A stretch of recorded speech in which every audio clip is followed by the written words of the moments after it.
Seja muito bem-vindo ao Dedo no Pulso, o podcast da Ecoagro. Análise com sensibilidade, precisão e visão estratégica dos movimentos do agronegócio e da economia. Toda semana, nosso economista-chefe Antônio da Luz interpreta os dados mais relevantes com profundidade, didática e realismo. Um conteúdo direto da fonte, com tudo o que você precisa saber sobre macroeconomia, mercado agropecuário e o cenário político e econômico. Ecoagro, o elo entre o agronegócio e o mercado de capitais. Olá, investidores, olá pessoal do agronegócio. Que bom tê-los conosco também nesta semana muito especial, a primeira semana do ano de 2026. E o nosso podcast, o Dedo no Pulso, Panorama Macroeconômico e Agronegócio, na sua série especial de final e de início de ano, onde nós saímos um pouco dos indicadores que nos trazem toda a semana. É um período em que os indicadores são mais comedidos mesmos, afinal de contas tudo para no final de ano, então é um momento que a gente traz pessoas ilustres aqui para conversar com a gente.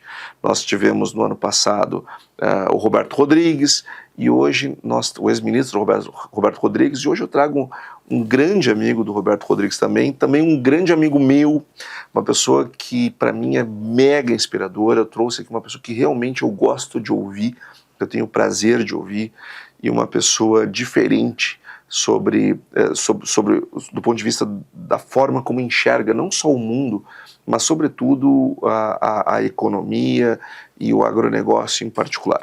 Eu estou falando de José Luiz Tejon Megido, um grande nome do agro brasileiro, um grande nome da comunicação brasileira, uma pessoa que tem um papel muito grande em traduzir o que é o agro brasileiro para o mundo, que tem muito ouvido no Brasil, muito ouvido fora do Brasil, mas também ele tem uma forma de enxergar o futuro do agro, as relações entre as coisas, o Brasil, a inserção do Brasil no mercado internacional de um jeito muito rico, muito particular, e eu não podia trazer alguém melhor. Tejon, muito obrigado por ter aceitado o convite, seja muito bem-vindo ao Dedo no Pulso, Panorama Macroeconômico e Agronegócio, que é um oferecimento da Ecoagro, que é a maior securitizadora do agro do Brasil.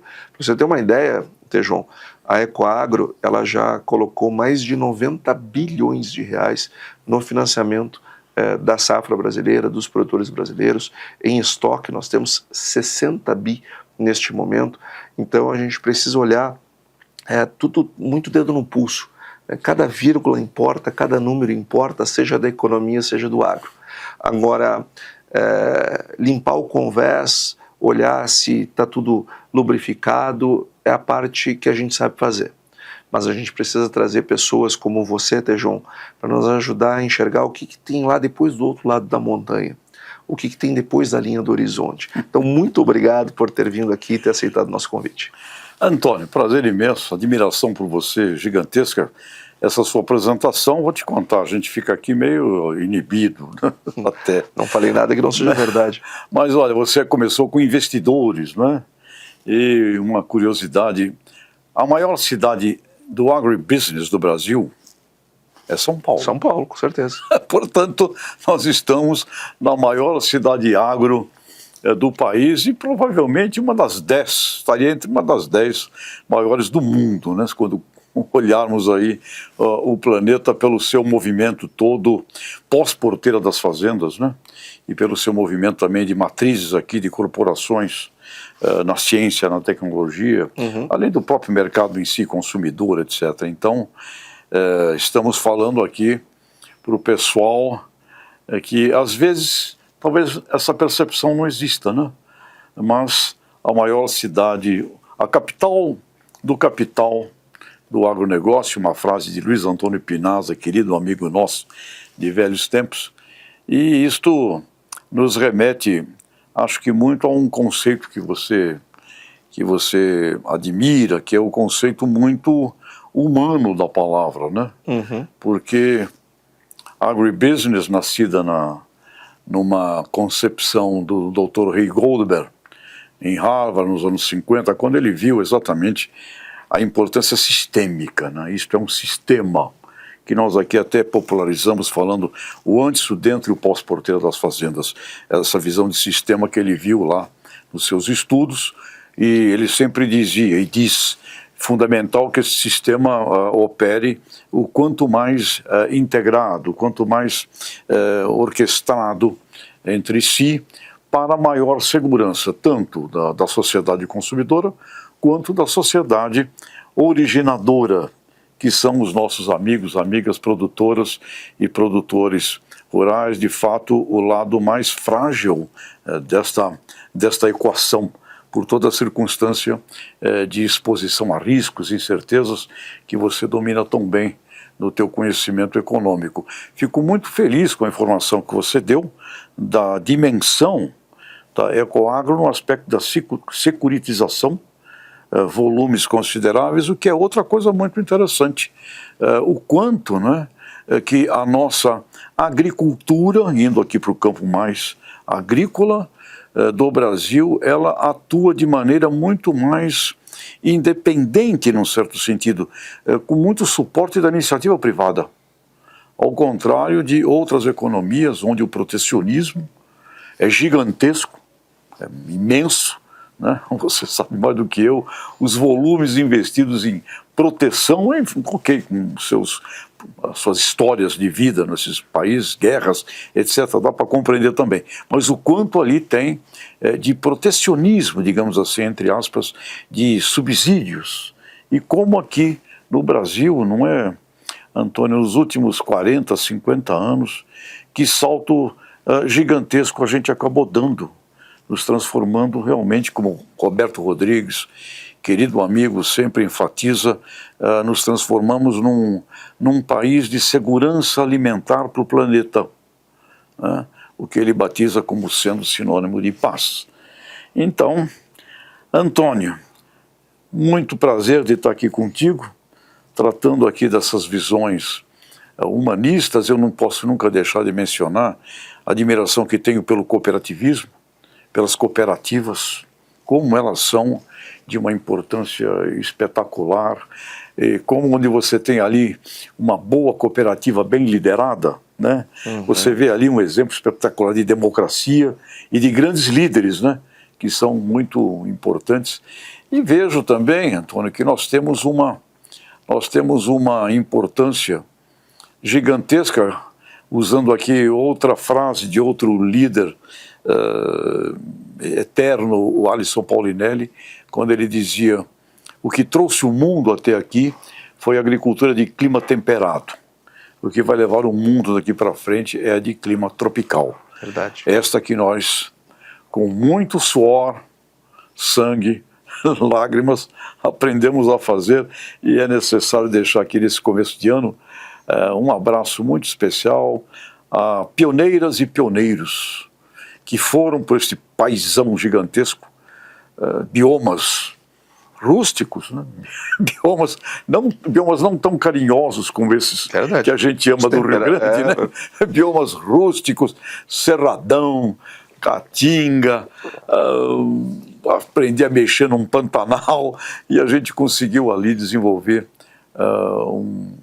eu diria que não é ponto final não, desenvolver um ponto de partida, né, para tudo que o mundo vai precisar fazer nas suas áreas desse tropical belt, desse cinturão tropical, e o que temos de pesquisas a realizar em cada microbioma dos nossos biomas, né?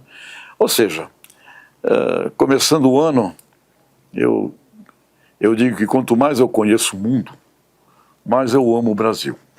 Quanto mais eu dou aula na França, em fevereiro vou para lá, já tenho 10 anos, com a juventude do mundo inteiro, que é outra experiência. Você recebe muitos alunos internacionais, né? Espetacular, Antônio. O convívio com essa juventude de todos os continentes é uma lição de vida maravilhosa. Então vai aqui também, no começo do ano, um recado ao jovem que está nos assistindo. Prestem muita atenção nas oportunidades gigantescas do Brasil. Porque esses alunos, eles vêm aqui, eu vou lá, dou aula em fevereiro, falo do tropical, do ambiente tropical, etc. E eles vêm ao Brasil março e abril, ficam aqui 2 meses. Coisa mais difícil do mundo.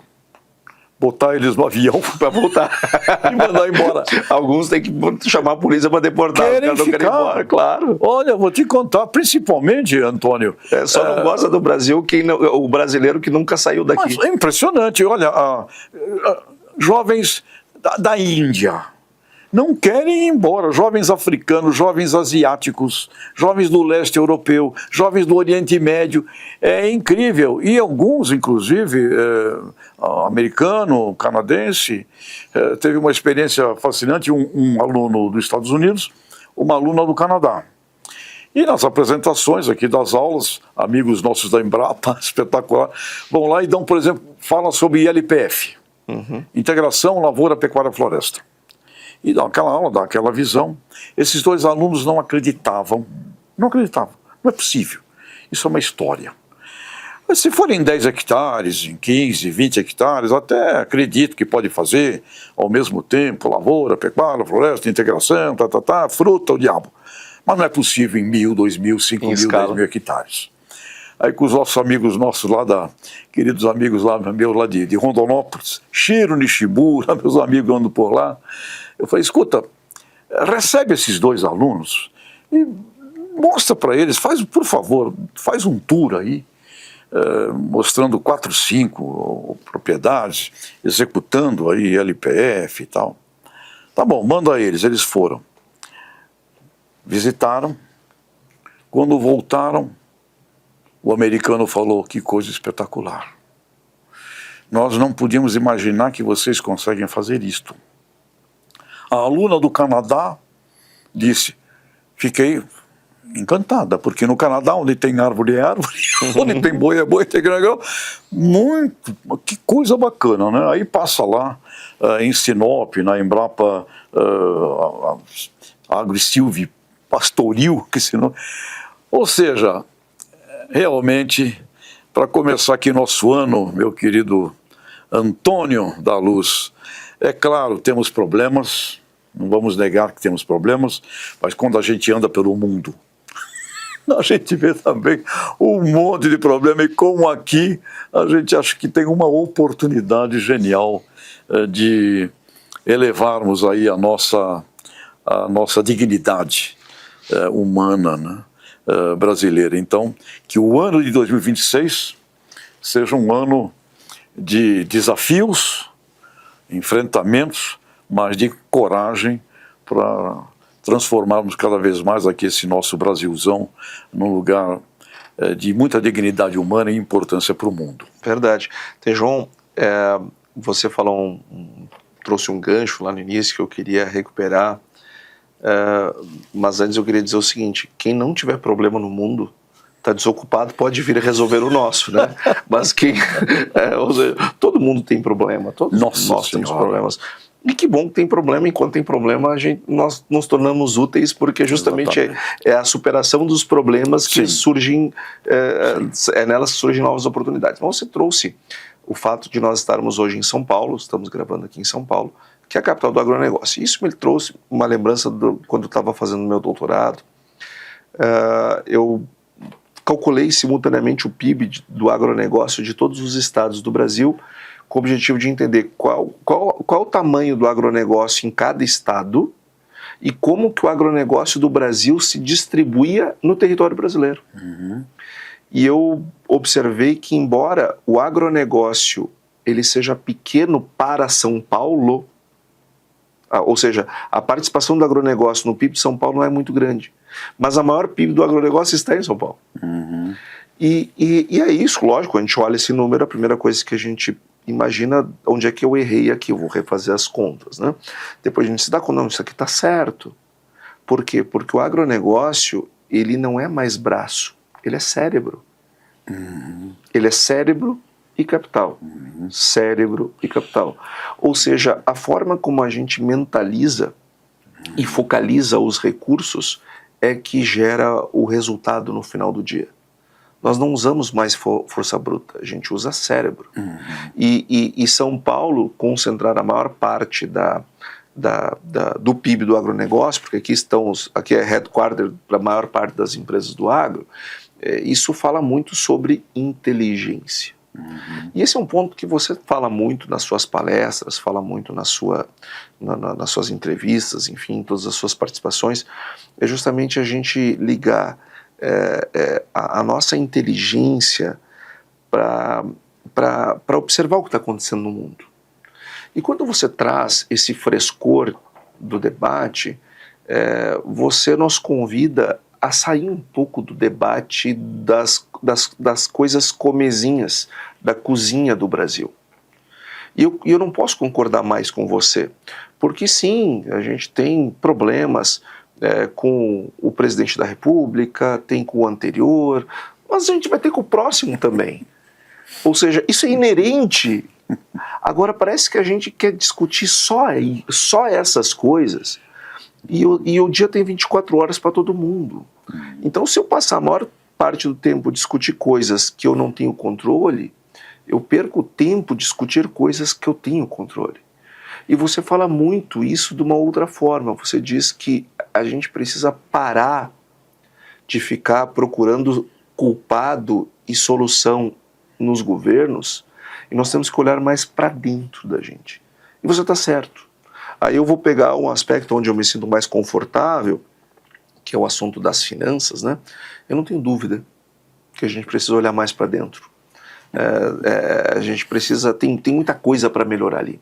Agora, este pensamento, ele vai, quando eu acho que alguém pode fazer alguma coisa por mim, ou o passo seguinte, alguém tem obrigação de fazer algo por mim, eu estou perdendo tempo de vida e, consequentemente, perdendo tempo de evolução como ser humano, como empresário, como agente do agronegócio e, sobretudo, que é um ponto que eu vou provocar você na sequência, como um planejador. Eu estou perdendo tempo de planejamento. Você não Antônio, aliás, preciso te fazer também um justo elogio. A apresentação que eu vi você fazendo já 2, 3 vezes, espetacular, quando você coloca muito bem posto o aspecto do accountability, o aspecto de administrar números, onde quando a gente vai para esse agronegócio mais voltado a produtoras e produtores, né, que são muito expostos aos fatores incontroláveis, o quanto ali é necessário uma visão de gestão, né? E você mostra coisas muito interessantes. Eu digo, todo produtor rural tem que assistir, tem que ver essa apresentação do Antônio, que ele fala, olha, atenção, contas básicas, somar, diminuir, multiplicar e dividir. Atenção, contador, o cara que criou isso foi um camarada antes do descobrimento do Brasil, lá um conde. Um frei italiano. Portanto, atenção. Então, esse fator dos fatores controláveis. E nesse sentido, Antônio, eu acho que aí tem um aspecto que muito humano, em que a grande revolução, quando falamos dessa coisa humana, você acha que tem talvez 2 tipos de seres humanos. Os que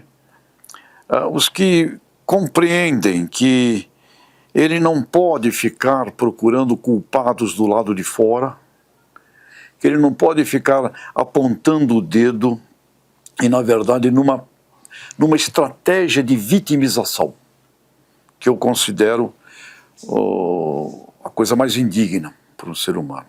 Eu me vitimizo. Todo mundo foi vítima um dia, tá certo? Depois eu vou contar um pouquinho a minha própria experiência. Ok, você tem um momento, um acidente, o que fez, o que for, acontece um Rio Grande do Sul, 4 fatores climáticos.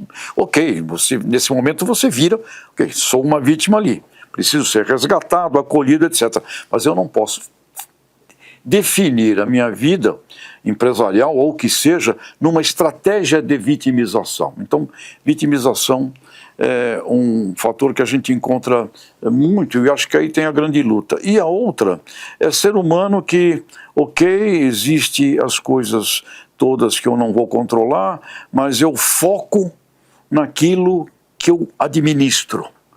E aqui, meu primeiro trabalho na área do agronegócio, para valer, trabalho realmente em que eu diria que comecei a aprender alguma coisa sobre essa atividade.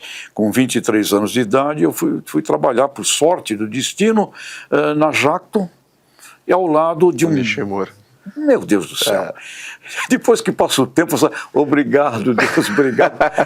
Eu vivi 6 anos na minha vida do lado do seu Suji Nishimura. Leva tempo para a gente entender. Não, a gente não entende na hora disso, né? Jovem, atenção. Presta atenção onde você está, porque você pode ter um cara genial como eu tive, né? E eu aprendi muito com ele, mas podia ter aprendido mais se eu prestasse mais atenção ainda.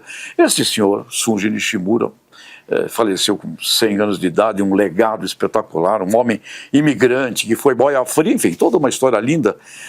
Convivendo com ele, crises. Sempre teve. Né? Altos e baixos, e você domina perfeitamente isso. Vão continuar tendo isso. Vai para cima, atenção, vai para baixo. Numa dessas crises, se eu não me engano, acho que foi na época daquela grave crise do petróleo, em 78, parou tudo. E eu falava com eles, Sr. Nishimura, como é que faz agora, né? Ele falou, não preocupa. Penso nele, eu começo a falar que nem ele falava comigo. Não preocupa, porque quando tudo vai bem, Nishimura prepara para ir mal. Quando tudo vai mal, Nishimura preparado cresce. Eu falei, e o que é estar preparado, Sr. Nishimura? Ele falava 2 coisas. Primeiro, caixa, segurança financeira, e batia a mão no bolso. Perfeito.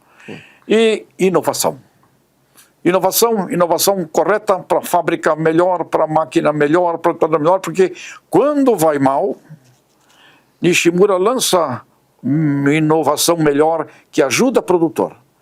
Aí já tu cresce.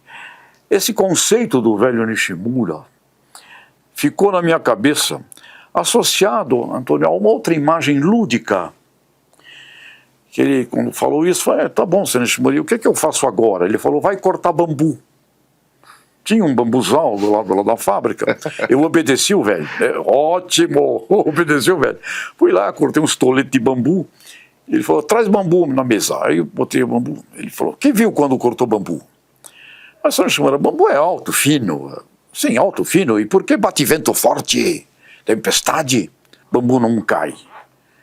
Não sei, Sr. Nishimura. Ele falou, presta atenção. A cada 70, 80 centímetros, o bambu tem nó. Nó é quando enfrenta dificuldade. Em pessoa e empresa, nó é quando cria caráter. Cria rigidez, cresce de novo. Outro nó, rígido, cresce de novo. Sem nó, bambu não cresce. E outra coisa, sempre junto. Ninguém cresce sozinho. Uma lição como essa, meu caro Antônio, quando você volta aos fundamentos, né, é mais do que ciência, né? Com certeza. É mais do que economia. Com certeza. É uma coisa... E quando você domina isso com detalhes espetaculares, quando você tem uma frase, aliás, que eu passei a usar. Olha que honra para mim. Não, eu me olha, Antônio da Luz. Olha que honra para mim. O Antônio da Luz, o maior cara, ele tem uma frase, atenção, pessoal, produtor não quebra na baixa, quebra na alta. Porque é na alta que ele não faz o que o Nishimura falava. Exatamente. Tá, então, esse aspecto, Antônio, é muito humano, extremamente humano, e você vê uma luta, né? Uma luta que a gente tem, inclusive, gostaria também de salientar a importância do setor pós-porteira das fazendas. Tá certo? Mas a gente pega muito o agricultor, etc. e tal, mas atenção, gente que está aqui conosco, CEOs de corporações, CEOs de indústrias, agroindústrias, de alimento, de Temos bebida. vários que nos acompanham. Tá certo? Atenção, senhoras e senhores CEOs. De logística também, tem bastante. Vocês precisarão cada vez mais acoplar as suas marcas ao valor da originação. Vejo isto nas minhas experiências internacionais, vejo isso em alguns movimentos já em contato com alguns setores empresariais aqui brasileiros, Não sei se eu posso dar até um exemplo. Fica à vontade. Um exemplo muito interessante da PepsiCo, tremenda agroindústria mundial, conversando com os executivos da PepsiCo, da batata Ruffles e Lay's. Batata Ruffles e Lay's, esses snacks, eles são também outro mundo, aí para depois eu tratar, são muito atacados como sendo ultraprocessados e não sei o quê, que é outra luta que o setor agroindustrial vai ter que estabelecer daqui para frente. O pessoal da PepsiCo tem um trabalho muito cuidadoso com 95 produtores de batata. Eles cuidam. Não deixa simplesmente esse pessoal solto ao léu, conforme os ciclos. Eles cuidam, desenvolvem genética, atuam junto com esses 95 que formam efetivamente um supply chain de extrema confiança e credibilidade. Espalhado no Brasil para que tenha entrega o ano todo? Na originação. E aí, eu comecei a observar que nas embalagens da batata tem sempre lá um QR Code que você, com o seu celular, você identifica quem fez, onde foi feito, a produtor, o produtor e tal. Em algumas embalagens, eles começaram a colocar fotografia da produtora ou do produtor. E começaram a fazer agora, recentemente, propaganda, vídeo, comerciais, com produtores rurais promovendo a batata. Aí eu perguntei o que acontece com as embalagens que você tem, a fotografia, que você tem isso, comparado com outras. Resposta da PepsiCo: gira primeiro. Olha que loucura. Vende mais. Eu falei, por quê? Porque cada vez mais o consumidor final está já se preocupando com a origem.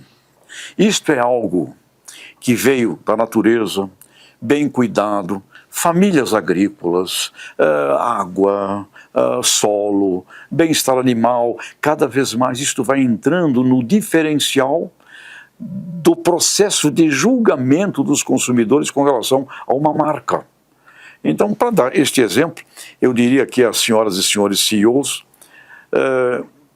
pensem nisso e compreendam que daqui para frente o seu sistema, o seu modelo de integração com agricultores, produtores, na área do leite, enfim, todas elas, cada vez mais terá um sentido maior do que simplesmente você ter ali o estabelecimento até de um suprimento.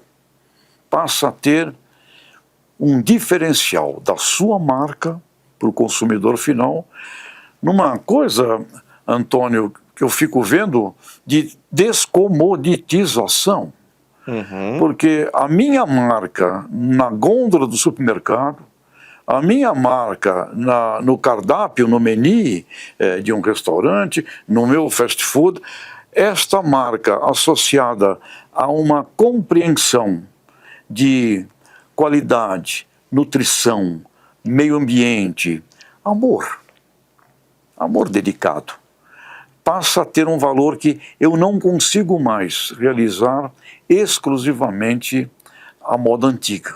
Quando tudo que eu tinha de diferença, como gestor de uma marca que chega até o consumidor final, praticamente era na minha indústria que eu fazia agregação de valor. Agregação de valor industrial, comercial, serviços, distribuição, canais, propaganda, etc. Eu precisarei daqui para frente incluir o valor diferenciado lá na origem. Isto significaria, voltando ao velho Ray Goldberg, significaria a essência do raciocínio que ele enxergou. E aí, Antônio, não mais simplesmente pelo bom senso de eu coordenar a minha cadeia produtiva, porque isso é também importante, etc. e tal, mas eu precisarei fazer isso, porque isto será fator crítico de sucesso na escolha dos consumidores finais. Então, acho que nós vamos caminhando para um mundo onde a originação, e aí no planeta Terra 600 milhões, né, de propriedades agrícolas, aqui no Brasil 5,5 milhões, a gente talvez vai começar a assistir um encontro muito rico entre originadores com consumidores. E tudo que está aqui no meio é, na verdade, uma grande intermediação. Agora, este sonho, obviamente que leva tempo, este sonho vai depender muito de alguns líderes, tanto dentro da porteira, quanto também na parte do desenvolvimento genético, do antes da porteira. Antônio, eu estou imaginando que daqui a uns anos a gente vai ter sementes que não é só voltadas para uma resistência maior sob o ponto de vista agronômico, né, como são as modernas sementes, que resistem, enfrentam lagartas, enfrentam doenças, essas sementes novas dos últimos 30 anos, mas sementes que venham com um diferencial vitamínico, um diferencial específico de um ponto que venha a serviço aqui da nossa saúde. Então, agora, Tejon, sobre esse ponto, eu quero te fazer uma provocação, porque aí tem muita riqueza nisso daqui. Você conheceu o Ray Goldberg pessoalmente, enfim, tem uma relação pessoal com ele, diferente de mim, que só o conheci pelos livros, por ter lido ele. E ele é um cara que ele realmente deixa uma contribuição para o planeta muito grande. Primeiro, por ter concebido a ideia de agribusiness, né, que a gente trouxe para o agronegócio aqui no Brasil. Isso muda o jogo, porque a forma como a gente se organiza é que vai dizer o quão longe a gente vai. É a história do bambu, né, tem que estar junto. Então, a entender as sinergias nos fez andar mais longe, a gente andou mais para frente. E o Ray Goldberg também, já no caso da sua vida, ele falava do health system, né? Como é que é aquele... health system. O health system, exato. Então ele dizia, no final do dia, que nós vamos cada vez mais ter o alimento como um agente de saúde. E em cima disso, nós vimos todo um desenvolvimento da indústria nutracêutica. Ou seja, eu curar com o alimento, ou evitar doenças a partir dos alimentos. Eu poder ter um alimento que tem um conjunto de determinadas vitaminas, vou dar aqui um único exemplo, podia dar aqui milhões, que vai ser vendido numa região do mundo onde tem pouco sol e as pessoas têm carência dessa vitamina, por exemplo.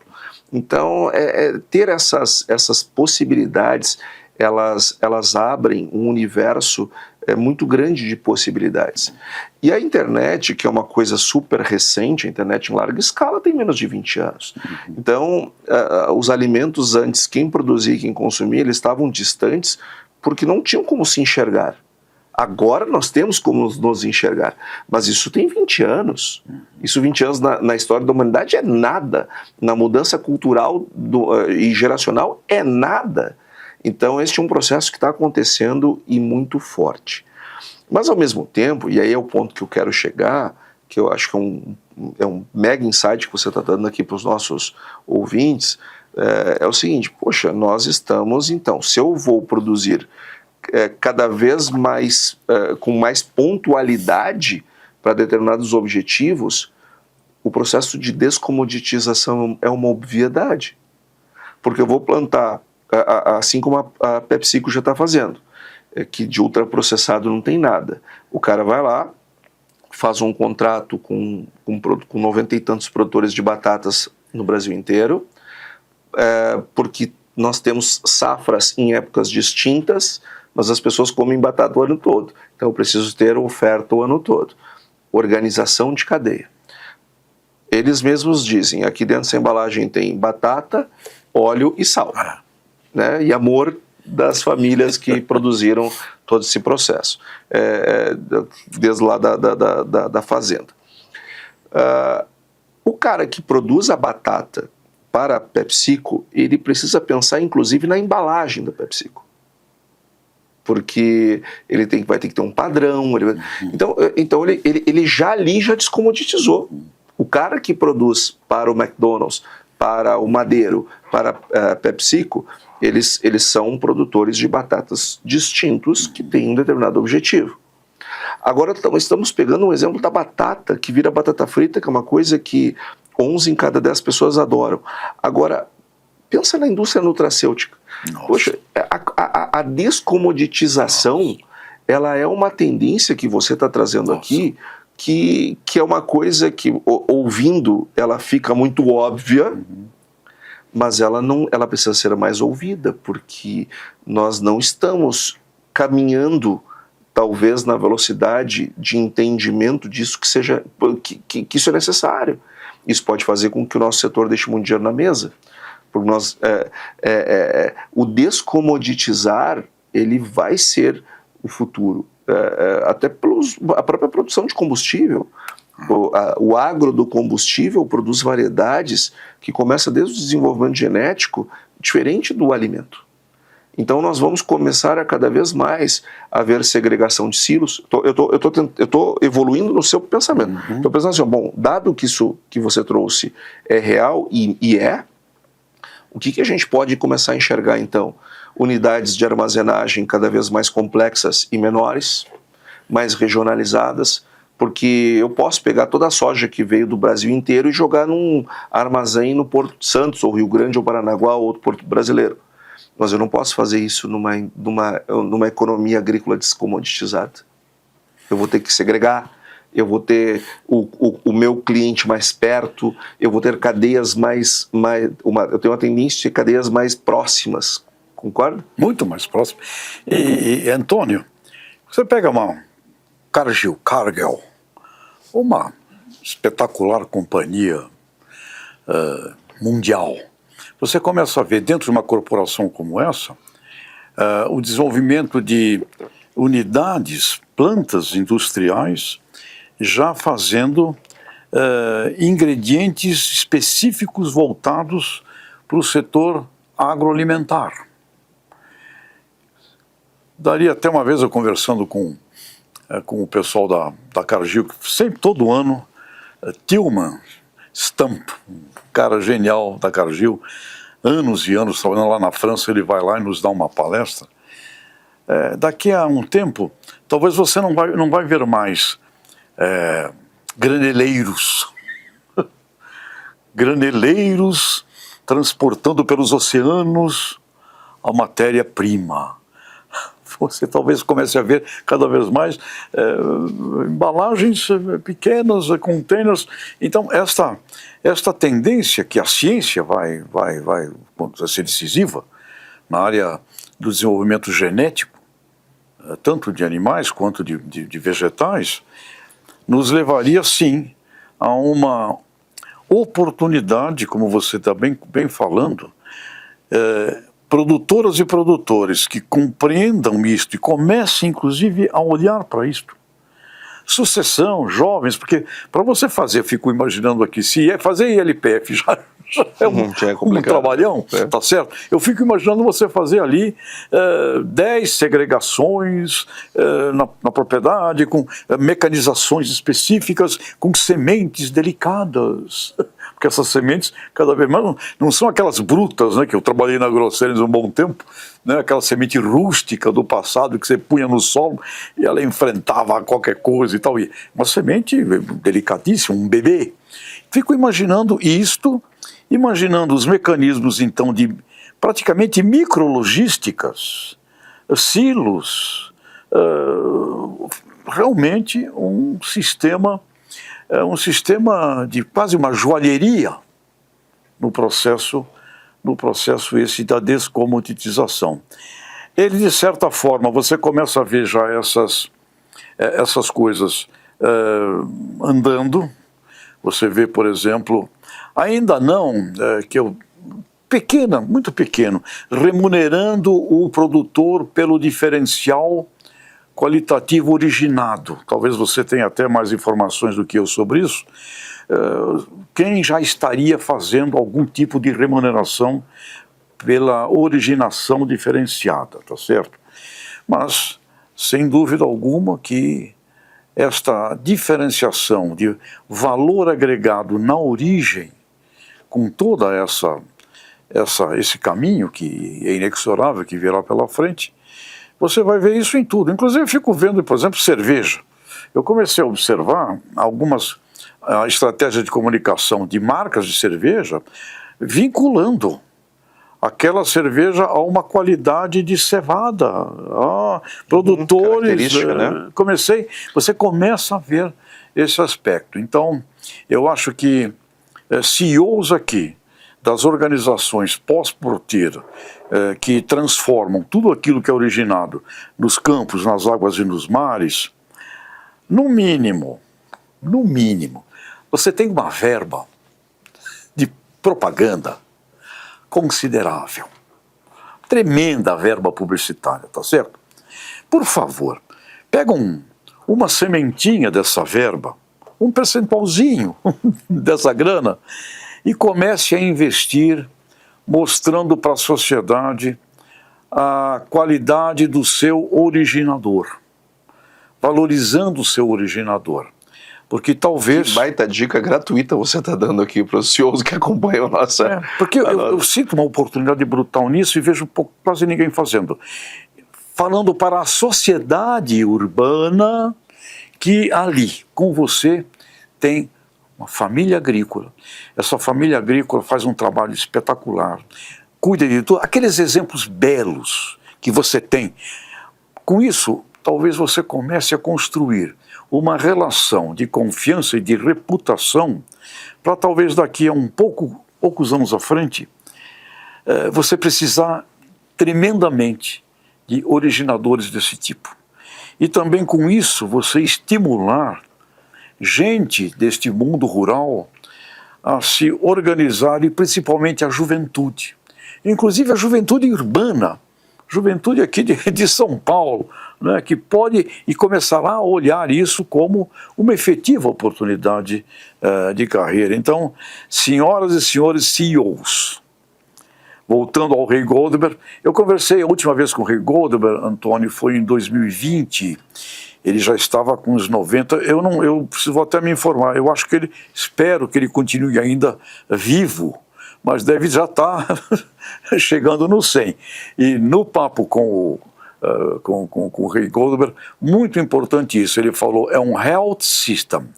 E ele salientou, Antônio, o que você disse, vai ser muito mais desejado você ter nos alimentos a sua saúde do que comendo pílulas. Ele usou a expressão, eating pills. Ao invés de eating pills, eating health food. E ele agregou um outro fundamento espetacular, que foi o último livro dele, Food Citizenship. O nome Cidadania, que tem a ver com esse health system, e também ele colocou isto até numa situação provocativa, numa era de desconfiança. O alimento cidadão numa era de desconfiança. Porque você trouxe um ingrediente novo, você trouxe aí essa presença bombástica da internet, que faz com que todo mundo hoje vire uma emissora de rádio e de TV, se comunicando com o mundo, e aí nós temos um desafio, onde novamente, senhoras e senhores CEOs, de onde tem verbas, tá certo? Porque esperar que o agricultor não tem dinheiro para isso, é você mesmo. Mensagem para os CEOs aqui das corporações. E não dá para ficar, tem que parar de esperar pelo outro, né? É para vocês, até porque quando a gente analisa, viu, eu sou publicitário, fico vendo ali as verbas de propaganda, a maior verba publicitária brasileira é do agribusiness. É lógico, não é do agricultor. Não é também a turma da ciência precisava também ajudar um pouco mais, mas é as grandes marcas que fazem grandes investimentos pesados. Sim. Mas não falam nada do setor que eles operam. Falam praticamente muito pouco. Muito pouco. Não percebido. Isso. Ainda, tá certo? Então, inclusive, participar de merchandising de novelas, vocês têm coisas para fazer que são muito ricas. Então, este aspecto, Antônio, nós poderíamos até dizer que, sem dúvida alguma, a palavra descomoditização ela é uma tendência efetiva.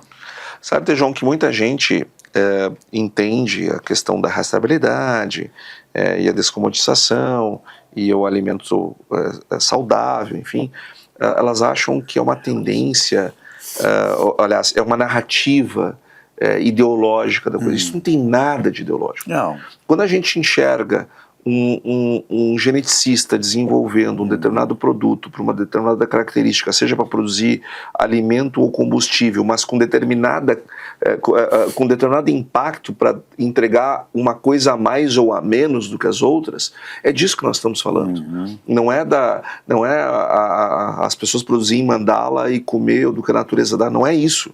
É todo o desenvolvimento científico e de negócios que surgem a partir dessa oportunidade. E Tejon, para nós terminarmos, eu não posso deixar de perguntar, de questionar, porque você tem muito convite de palestras, eu mesmo já assisti várias suas, sempre diferentes, sempre ótimas, sempre a gente evolui quando ouve as suas palestras, mas um dos pontos que chama muito, que faz você receber muito convite, imagino eu, seja o fato de que você tem uma visão fresca sobre tendências. E as suas tendências são sempre muito certeiras. Eu ouço você há pelo menos 25 anos. E você está aí longevo no mercado é porque aquilo que você está enxergando de fato acontece. Agora, um ponto que conectado a este que você também fala muito e vejo muito orelhas moucas ainda no Brasil, é a questão de planejamento. O agronegócio virou gigante. No dia anterior em que a gente grava esse podcast, que também é videocast, o Brasil ele foi observado pelo USDA como o maior produtor de carne bovina do mundo. Nós já éramos o maior exportador, longe do segundo. Mas nós ultrapassamos os Estados Unidos em produção de carne bovina. Pela primeira vez na história. Nós estamos virando o número 1 em tudo, Tejon. Nós estamos virando um país sem o qual o mundo não funciona mais. Pelo impacto que nós temos na geração e oferta de comida no mundo. E comida é paz, como nos ensina o Roberto Rodrigues. Agora, Tejon, nós planejamos muito pouco.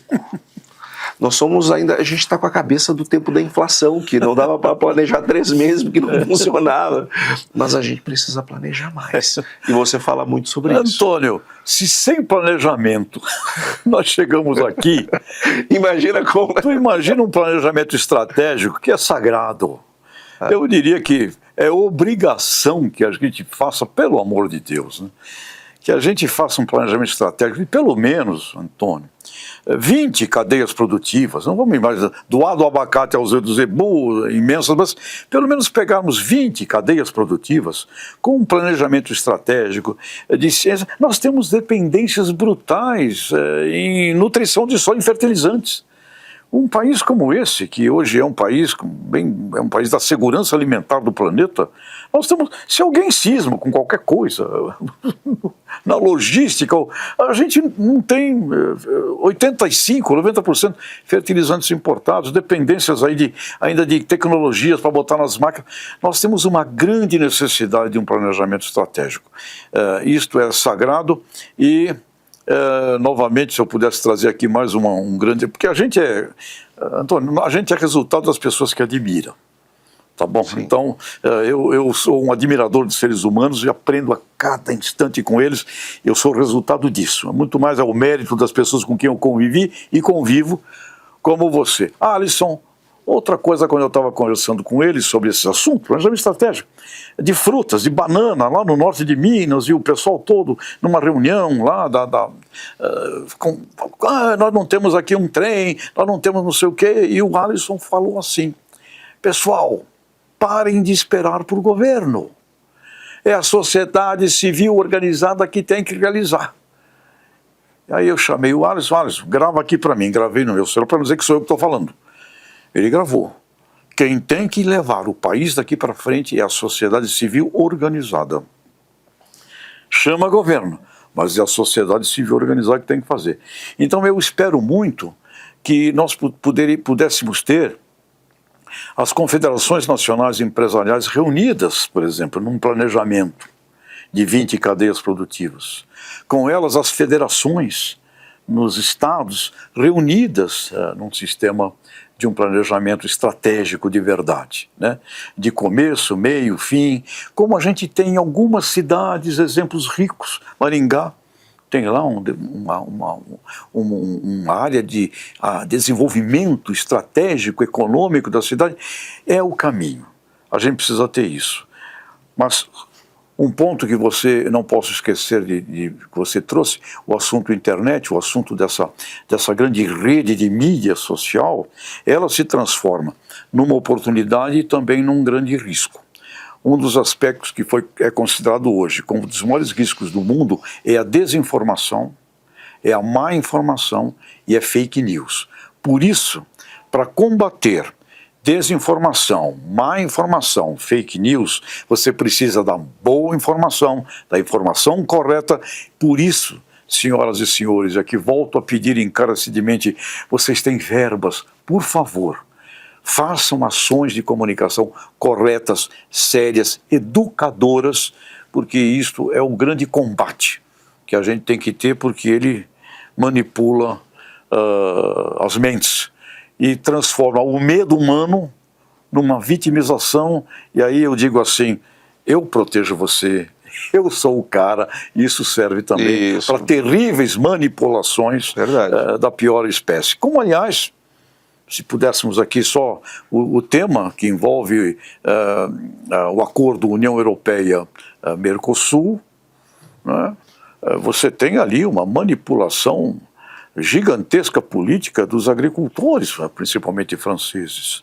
Olha, vocês vão ser destruídos, olha, vocês vão ser o quê, e nós prendemos vocês. Quando, na verdade, o sistema Eu estou aqui para te defender, eu sou o teu defensor. Eu protejo você. O sistema agroempresarial europeu precisa muito mais de nós.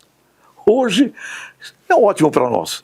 Mas o pessoal também vai invadir aqui. Atenção, turma do vinho, às vezes o pessoal vai vir para cá também. Indústrias, cuidado. O sistema agroempresarial precisa estupidamente do Mercosul. As corporações europeias, agroindustriais, têm metas, CEOs lá dessas empresas, eles têm metas, eles têm que vender mais. Eles têm que vender mais para a Ásia, têm que vender mais para a China, têm que vender mais para a África, eles têm que vender mais para o mundo.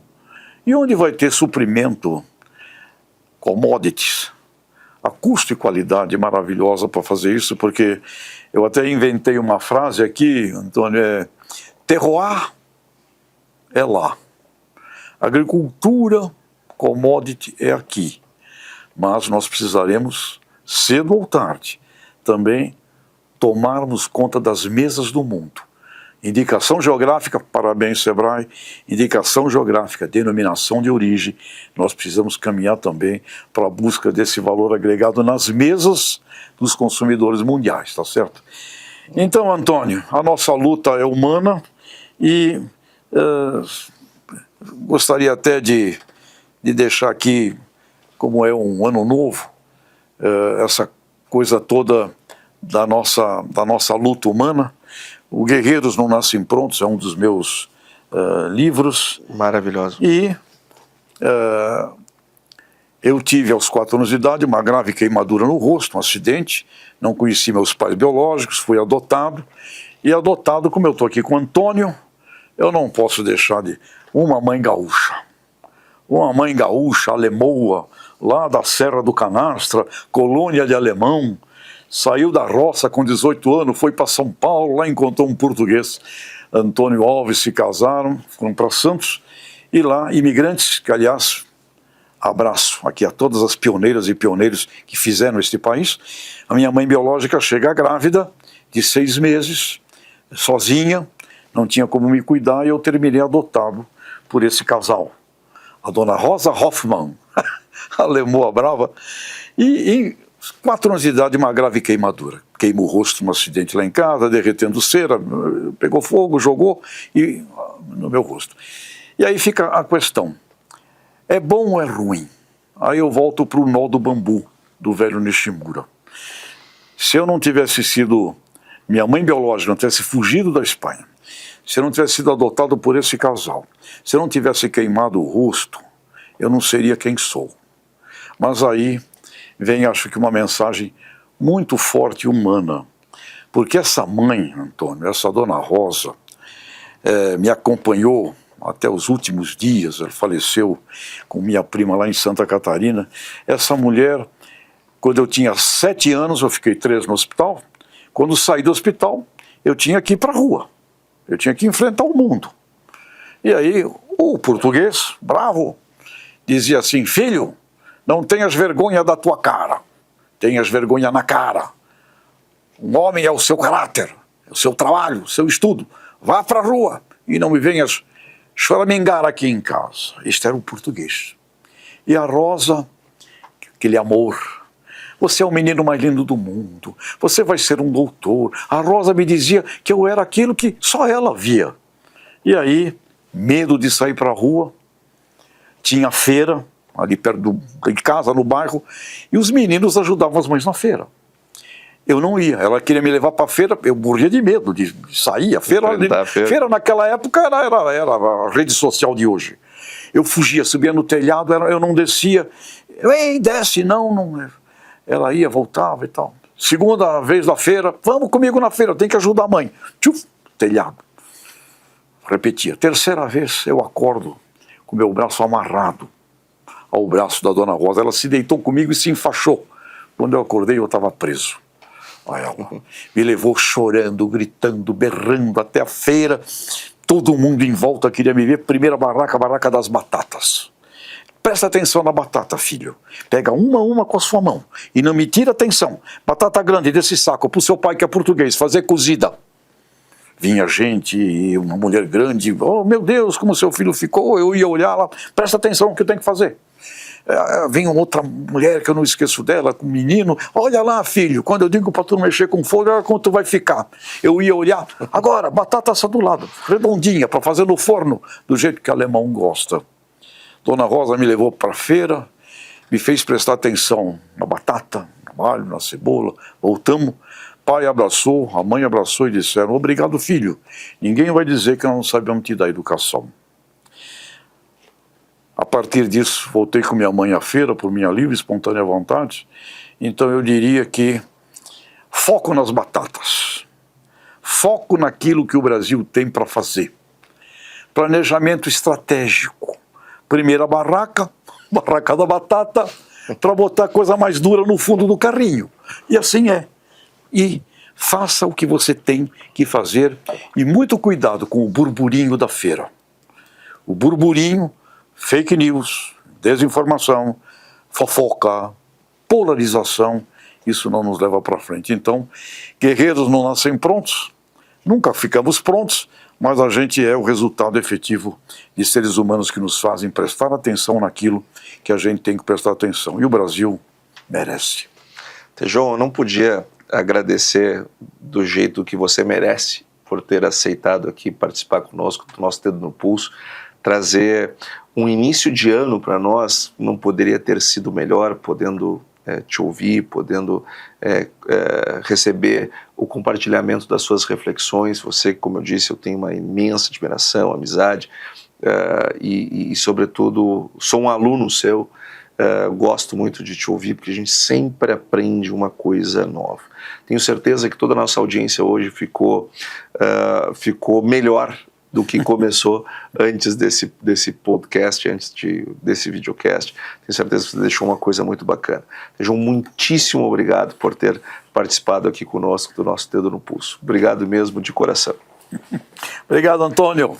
E a todos vocês, muito obrigado pela audiência. Semana que vem retornamos o nosso Dedo no Pulso, panorama macroeconômico agronegócio, com os indicadores da semana, com análise pontual, sabe, Tejon, nós temos o podcast em língua portuguesa mais pontual, mais dentro do pulso da economia, é o nosso. E na segunda-feira que vem a gente volta com os nossos indicadores, que eu tenho certeza que eles vão ficar com saudade do seu podcast, mas, da nossa conversa. Mas também tem horas que a gente precisa olhar para eles também. Muitíssimo obrigado a ti, Tejon, muito obrigado a todos. Até a semana que vem.